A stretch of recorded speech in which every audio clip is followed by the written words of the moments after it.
well-wishers, affectionate benefactors, the neutral, mediators, the envious, friends and enemies, pious, and the sinners, all with an equal mind.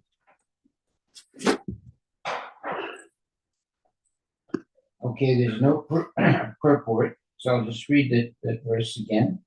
Sirhin, let me read the Sanskrit. Mitrari udasina madhyasta devesa bandhusu sadhusvapi cha papisu samabuddhir vasisyate. A person is considered still further advanced when he regards honest well-wishers, affectionate benefactors, the neutral, the mediators, the envious, friends and enemies, the pious and the sinners, all with an equal mind. So this is called neutrality. Seeing with a neutral, seeing neutrally, not discriminating one from another, but seeing everyone on the same level.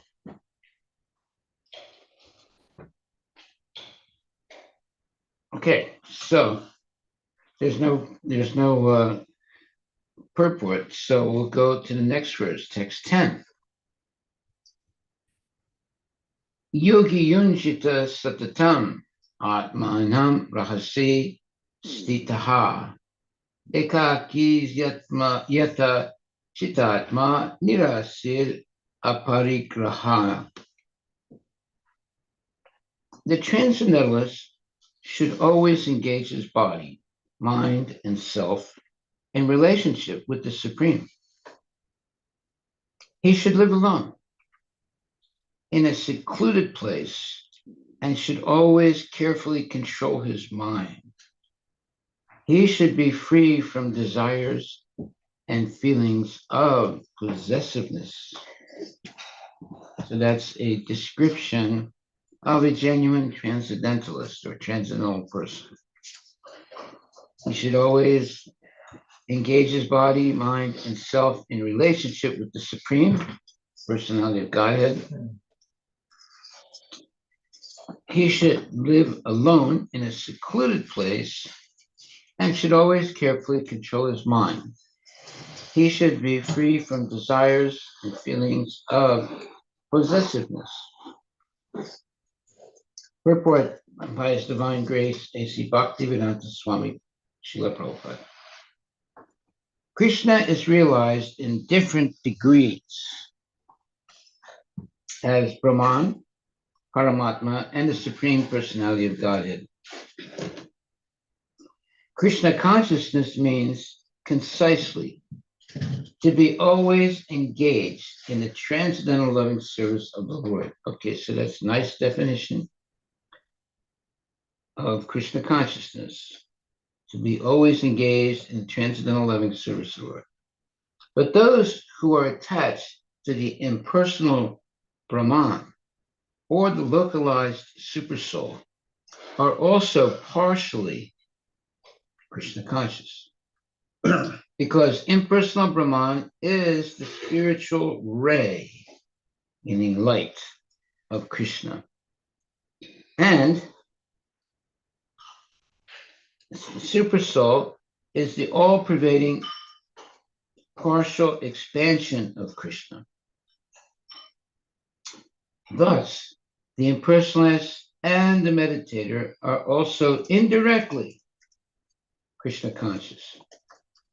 The word indirectly is very important. A directly Krishna conscious person is the topmost transcendentalist, because such a devotee knows what is meant by Brahman and Paramatma. His knowledge of the absolute truth is perfect. whereas the impersonalist and the meditative yogi are imperfectly Krishna conscious. Nevertheless, all of these, meaning the Brahman realized, or Paramatma realized, or one who has realized the absolute truth. Nevertheless, all of these are instructed herewith to be constantly engaged in their particular pursuits so that they may come to the higher perfection sooner or later. The first business of a transcendentalist is to keep the mind always on Krishna. One should always think of Krishna and not forget him even for a moment. Concentration of the mind on the Supreme is called samadhi or trance. In order to concentrate the mind, one should always remain in seclusion and avoid disturbance by external objects. He should be very careful to accept favorable. He should be very careful to accept favorable and reject unfavorable conditions that affect his realization. And in perfect determination, he should not hanker after unnecessary material things that entangle him by feelings of possessiveness. Feelings of possessiveness. Yeah, everybody has feelings of possessiveness. And in perfect determination, he should not hanker after unnecessary material things that entangle him by feelings of possessiveness. All these perfections and precautions are perfectly executed when one is directly in Krishna consciousness, because direct Krishna consciousness means self-abnegation, wherein there is a very little chance for material possessiveness. So self-abnegation means you deny yourself objects of sense gratification. It's a nice word, abnegation. You have the word negation, right? So abnegation means you're giving up sense gratification, basically, because it's self-abnegation. You're denying yourself sense gratification. Wherein, if there is self-abnegation, wherein there is a very little chance for material possessiveness. Srila Rupa Goswami characterizes Krishna consciousness in this way. Anasaktasya vishayan yatarham upayunjitaha nirbandha Krishna sambandhe yukta vairagyam uchyate papachikataya buddhya hari sambandhi bastana mumukshubhi parityago vairagyam falgu katyate. Very famous two verses. And the translation is, when one is not attached to anything, but at the same time accepts everything in relation to Krishna, one is rightly situated above possessiveness. Yeah, because you understand, everything belongs to Krishna. Nothing belongs to such a devotee, and he's not attached to anything. But at the same time, he accepts everything in relation to Krishna. At that point, he is rightly situated above possessiveness. On the other hand, one who rejects everything without knowledge of its relationship to Krishna is not as complete in his renunciation. Bhakti Rasamrita Sindhu to 255-256.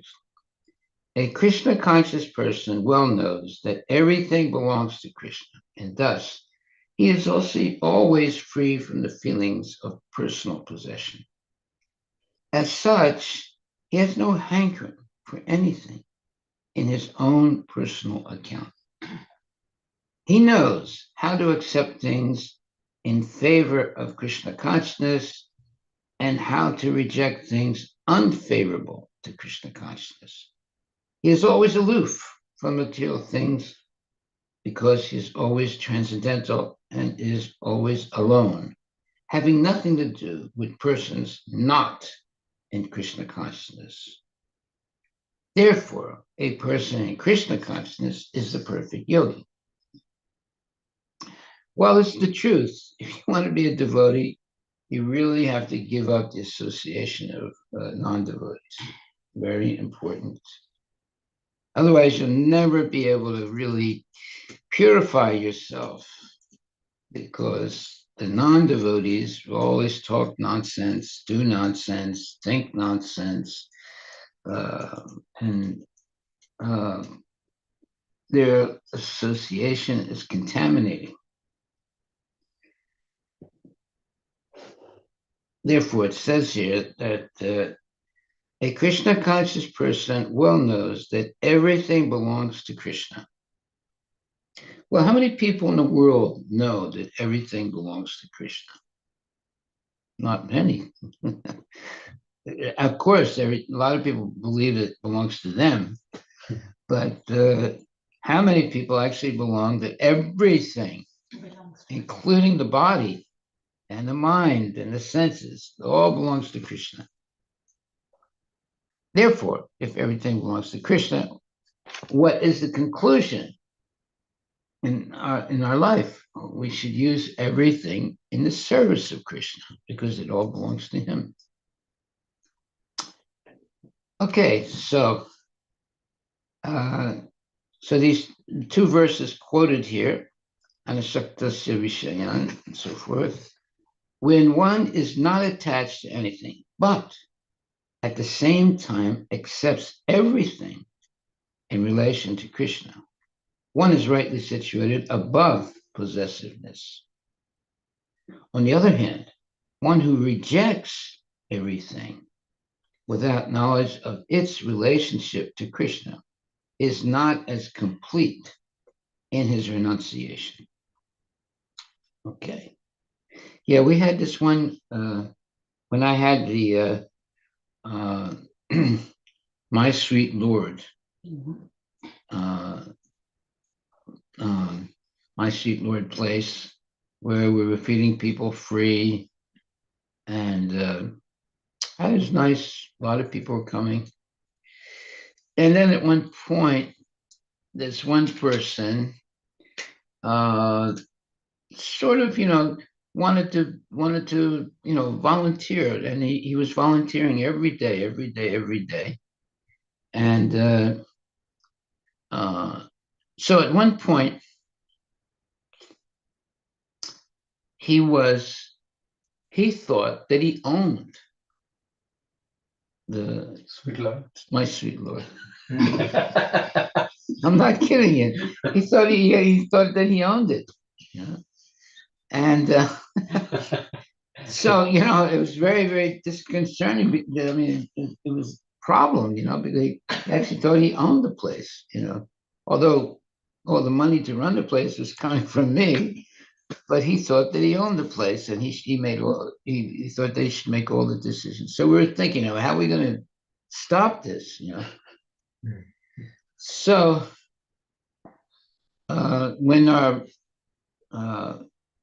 when our let's say time to be renting that place came to an end, we told the owner, We're not renewing. we're not going to we're not going to continue our being in your place. He said, okay, fine. So we left. But he stayed there and he kept running it, thinking that he owns it. So instead of us fighting with him to leave, now the owner had to get him out. And he got him out. He got him out. We didn't have to get in a fight with him or anything. We said, okay, you own the place, fine, We just left, But I told the But owner. how is he getting money to support, whatever was there? Well, while we were there, yeah, he was getting the money, we were giving the money. But when he started saying that, I own this place, blah, blah, blah. So, we didn't want to get in a fight with him. So it was coming to the end of our lease, lease, what do you call it? Lease agreement. lease agreement. Yeah. So, we told the owner that, we're stopping. He said, okay, fine. And then, but we didn't tell him. So he kept merrily going along, and the owner, then he had to, deal with him. And he did, eventually, there was a big fight, but eventually he got him out. Right. I didn't want to get in a fight with him. So we just, stopped the leash, and now it was up to the owner to get him out. Now, unfortunately, this person, it was a nice person, but he's a little crazy. And he was spending a lot of time in My Sweet Lord, so eventually he thought he owned the place, right? So after he got thrown out, then it was a real shock to him. And not so much after that, he was murdered. Oh. Yeah. He got in a fight with somebody. And he was that type of a person. It's just like a bull, fixes his mind, his mixed up mind on something, that's it, It's my way or the highway, as they say in English. So he got in a fight with someone after we were out of that place, and it's about, I think, a year after, and also he was kicked out by the owner, and then he was So murdered. he was not like a devotee. I mean, he was not chanting. He thought he was a devotee. He thought he was, no, he was not a devotee, but he thought he was a devotee because we were there. Well, while we were there, he thought he was a devotee. You remember him? You remember him? No, okay. But other devotees were taking prasadam to My Sweet Lord. I was not. Oh, okay. But I know other devotees were taking prasadam from temple to My Sweet Lord. Yeah. Regularly. Yeah. Okay, so you see, there's so many people in this world that have these misconceptions, and they believe it themselves. So the owner of the place was he wasn't Japanese, but he was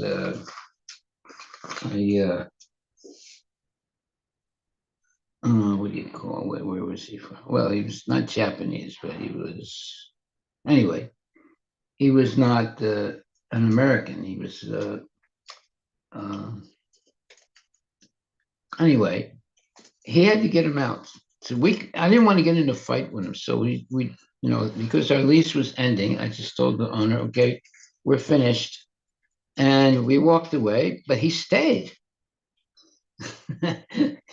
And then the owner had to throw him out. And it took a little while, but eventually got him out. And then what happened to him? Over time, I think like 1, 2, or 3 years later, he was murdered.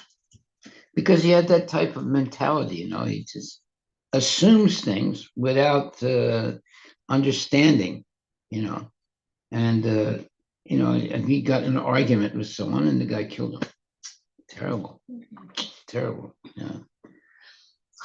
Okay, so in the last paragraph of this Bhagavad Gita as it is, chapter 6 and verse number 10, it says, when one is not attached to anything, but at the same time accepts everything in relation to Krishna, one is rightly situated above possessiveness. That's nice. One is not attached to anything, but at the same time accepts everything in relation to Krishna. One is rightly situated above possessiveness. Yeah, he understands nothing belongs to me, but it's my duty to use everything in the service of Krishna. It's not like this person, all of a sudden he thought, well, because I'm spending a lot of time here in my sweet Lord, it all belongs to me now. That was the way he thought, right? But no. He's mentally unstable. Yeah, definitely was. You wouldn't know it because he acted really nice, but he developed that idea that this place belongs to me. Very sad.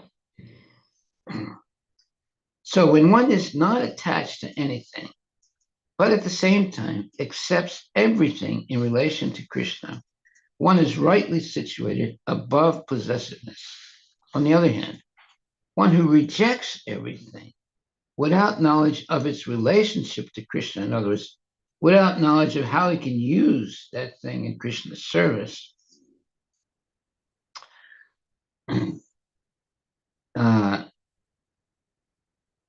that is not complete. When he rejects everything without knowledge of its relationship to Krishna, it is not as complete in his renunciation. Yeah, so if there are things that can be used in Krishna's service, but one ignores that, then his renunciation is not complete. A Krishna conscious person well knows that everything belongs to Krishna. You see, everything does belong to Krishna. Therefore, everything should be used in Krishna's service. When one is not attached to anything, but at the same time accepts everything in relation to Krishna, one is rightly situated above possessiveness. Very good statement. On the other hand, one who rejects everything without knowledge of its relationship to Krishna is not as complete in his renunciation. Yeah, if there's things that you can use in Krishna's service, but you don't, then that's incomplete renunciation. A Krishna conscious person well knows that everything belongs to Krishna, and thus he is always free from feelings of personal possession. As such, he has no hankering for anything on his own personal account. He knows how to accept things in favor of Krishna consciousness and how to reject things unfavorable to Krishna consciousness. He is always aloof from material things because he is always transcendental, and he is always alone, having nothing to do with persons not in Krishna consciousness. Therefore, a person in Krishna consciousness is the perfect yogi. So this is what happened. This person was eventually, it began little by little, but it eventually developed into him being in my sweet Lord every day. And I think he was also sleeping there. Right? And I wasn't going there that much. And Don was going there, but then at a certain point, he stopped going there a lot. So this person thought it belonged to him, even though we were paying for the place, right? So and our lease was coming to an end. So I said to Don, look, I don't want to get in a fight with this guy. So the lease is coming to an end. I'll tell the owner that we're leaving. So I did that, and but that person continued to stay there and sleep there, and he didn't give a penny to the owner, right? So the owner had to go through the whole process of getting rid of him. And he did. And then I think 2 years later or 3 years later, he got in a fight with someone and he was murdered. That's what happens with people like, they're like bulls, You can't talk with the bull. They don't listen to what you say. They don't listen to, they're not reasonable. They just want to bully you. Anyway, unfortunately, he died. And because he falsely believed that that place, my sweet Lord, belonged to him. Because he was doing a lot of service there, and we appreciated it. Was he initiated devotee? No, He just yeah, happened to volunteer there. he just happened to volunteer. Yeah, and we were happy that he was volunteering, and he would sleep there also and eat. Mm. So and I think we were giving him some money also. But then, unfortunately, it went to his brain, that he owns the place. Okay. So that's why the last paragraph is very, let's say, significant. When one is not attached to anything, but at the same time accepts everything in relation to Krishna, one is rightly situated above possessiveness. You see, this person, he, out of his, confused mind, he thought he owned the place. And look what happened, and eventually he was murdered. Didn't happen overnight, but once he was thrown out by the owner after we left, then the owner had to get him out, and he did. And then a little bit after that, he was murdered, and that was the end of him, unfortunately. Maharaj, was he chanting? Were you guys asking him to chant? And No, he's like those people that just hang out with devotees, okay. but don't really become a devotee. Yeah. Oh, his name was Buddy. Do you remember that? I know. Yeah. Because that person, I think, came to food truck as well. Yeah. To eat or to volunteer. Yeah. He was. Unfortunately, he was homeless. It's a tall guy. Yeah. Yeah, I've seen. Yeah. And my sweet Lord was ideal for him because he could sleep there, he could eat there, he didn't have to pay anything, right?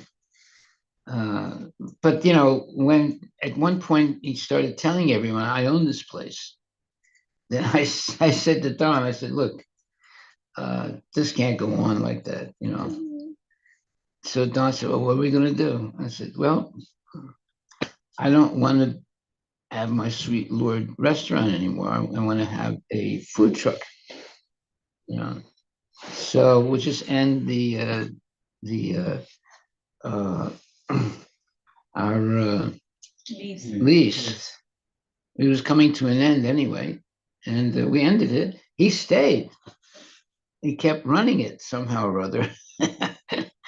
But then the owner got him out, and then not so long after that, he got in a fight with someone and he was murdered. Very sad, very, very sad. And that just shows it's a little dangerous. The U district is a dangerous place. People get murdered there. A lot of crime. Yeah, definitely. Okay, so are there any questions? So our takeaway for today. A Krishna conscious person well knows that everything belongs to Krishna. Now that's a very important thing to know. If everything belongs to Krishna, then we don't develop the false ego that everything belongs to me, right? And therefore, if everything belongs to Krishna, then everything should be correctly served or used in service of Krishna. So if you just understand that one thing, you become a devotee.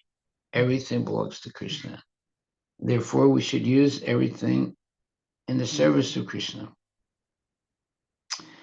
When one is not attached to anything, but at the same time accepts everything in relation to Krishna, one is rightly situated above possessiveness. Well, you see, this person, he developed this idea that he possessed my sweet Lord. And look what trouble he got into, right? And eventually, we didn't throw him out, but we got rid of the leash, and eventually the owner threw him out. And not so long after that, he was homeless, and then he got killed because he got in a fight with someone. Very, very sad. And thus, because he knows everything belongs to Krishna, he is always free from feelings of personal possession. As such, he has no hankering for anything on his own personal account. So this word hankering is very good. It's more than just desiring. It means that it's stronger than desiring. When you're hankering something, you can't get it out of your minds. It's like, like haunting you almost. You just can't get it out of your mind. A strong desire to have or do something. Yeah, very strong. As such, he had no hankering for anything on his own personal account. He knows how to accept things in favor of Krishna consciousness and how to reject things unfavorable to Krishna consciousness. Okay. So those are the first two rules of, let's say, Krishna consciousness: to accept everything favorable for Krishna and reject everything that's not favorable for Krishna.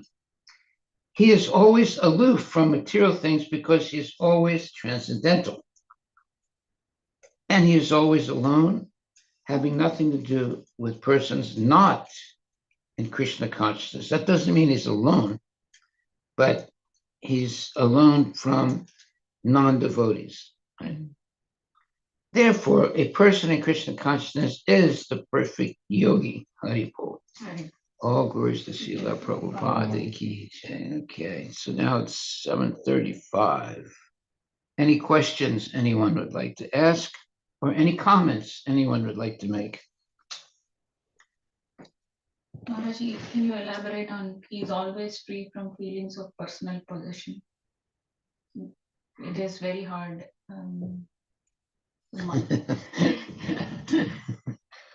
Well, my books, my clothes, my bed. I, me and mine. I, me and mine. That's called a false ego.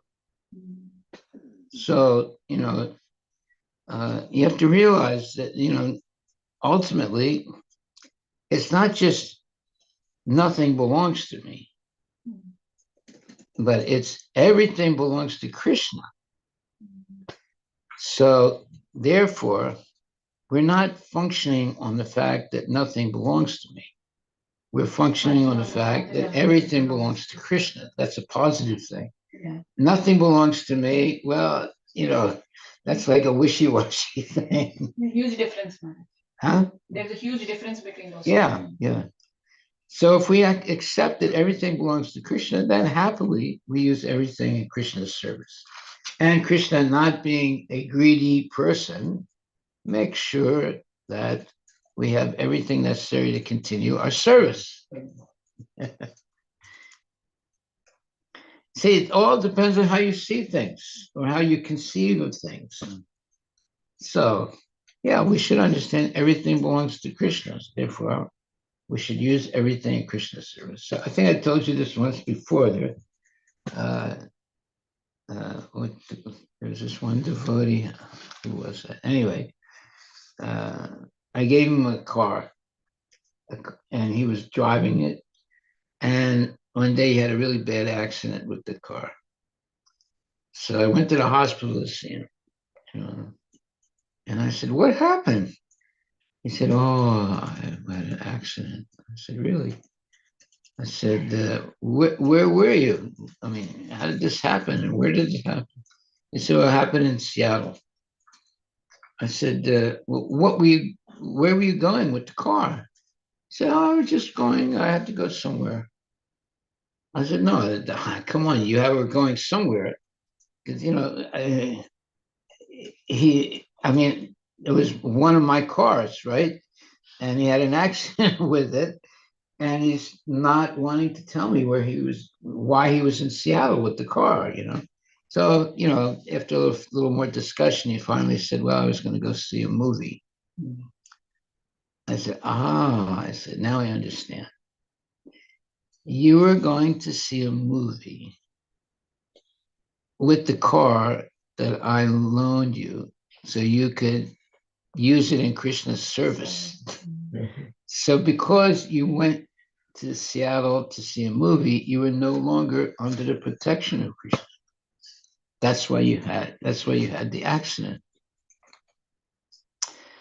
And he didn't die, but it was a pretty bad accident. And of course, there's a problem with the car also, because he started using the car that was meant only for service and Krishna consciousness for his own sense gratification. And it got him in big trouble. We didn't put him in trouble, right? But without asking permission to, use the car to go see a movie, I wouldn't have let him use the car anyway to go see a movie. I would have told him, well, you can take the bus and go see the movie. So without telling me, he used the car and he had an accident and he got injured also. And, he hurt the car also. So it was not a good thing that happened. But I told him, well, that's why you had an accident. You were protected when you were always using the car in Krishna's service. As soon as you tried to use the car for your own sense gratification, you had an accident. Now, some people say, oh, well, maybe it was just an accident. No, it wasn't just an accident. He was not supposed to use the car for sense gratifications. It's the temple's car. He was only supposed to use it for temple purposes. So, therefore, he was not being protected by Krishna because of his motive of using it for sense gratification. Okay, so any other questions, comments? Hare Krishna.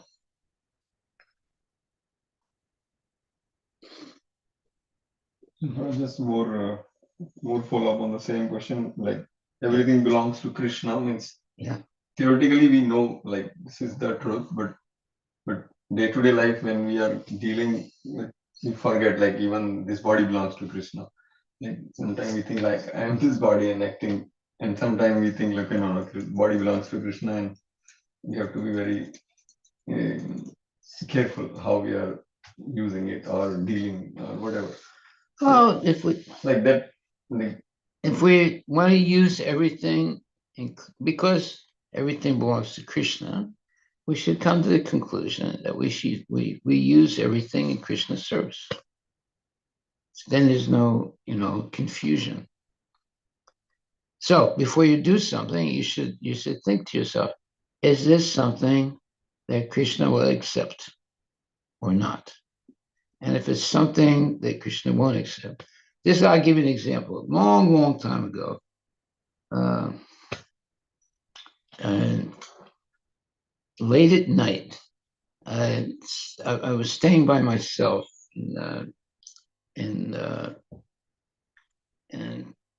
was Fontenay-aux-Roses, this place.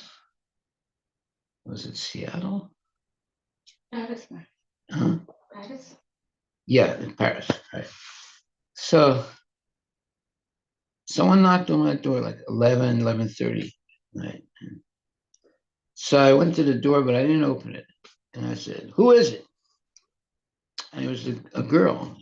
And she said, and I knew who she was, right? And I said, well, why are you knocking on the door? It's very late. She said, well, I want to come in and talk to you. I said, no, I don't want to talk to you. and go away. She said, no, I want to come in, I said, no, you can't come in, and you should go and take rest so you can come to Mangalarti, So I mean, number one, she was alone, I was alone, right? Would it look good that I let her come in, 12:30 at night? And what was her purpose anyway? It was definitely not a good purpose. And I think like 2 or 3 months later, she fell down, had illicit sex with somebody, fell down, and then left Krishna consciousness. So we have to be very careful. And I didn't even open the door. I said, who is it? And she said, it's me. I said, what do you want? So I want to come in. I said, no, you're not coming here. I said, go away, go back, go take rest and get up early and come to Mangalarati. So, you have to be very, very careful when you're a devotee. You can't do certain things that maybe other people think is normal, but no, there has to be, well, the whole point is we make promises to Prabhupada and Krishna. No meat eating, no gambling, no intoxication, no illicit sex, right? So we can't, let someone be alone with someone, 12 o'clock or 1 o'clock at night, a girl, and she was actually a very attractive girl. It doesn't make sense, right? It doesn't look good either. Right? So, and by the way, I always have held the, let's say, conviction that I should never put myself in a he said, she said position. Because if you're in a position like that, always she said will be believed by the people and not believe what he says. So many times, one time this one girl asked me, she said, Prabhu, I want to talk to you. It's very important. I said, okay, what is this? No, I can't talk to you here. I want to talk to you privately. I said, no, I don't talk to anybody private. I don't even talk to my mother privately. So, so you can talk whatever you want. She said, no, come on. I want to talk to you private. I said, no, I don't want to talk to you privately. Right. So now why did she want to talk to me? Well, this is a long time ago, but she was a gurupi. You know what a gurupi is? Yeah, you told me. Yeah. So and she wanted to make me fall down so that her guru would be very happy. Anyway, I knew that, so I said, no, I'm not going to talk to you. So you have to be very careful in life, very, very careful. It's very dangerous. But if we follow the rules and regulations of Krishna consciousness, then you're protected by Krishna. So that's what we should do always: chant Hare Krishna and never put ourselves in compromising situations. Haribo. Yes. Okay, I think we'll stop right there. Yes. Thank you very much. Chant Hare Krishna and be happy. Jai. And if someone comes and knocks on your door at 1 o'clock in the morning, don't open it. Okay. Tell them, okay, I'll see you tomorrow morning. Hare Krishna.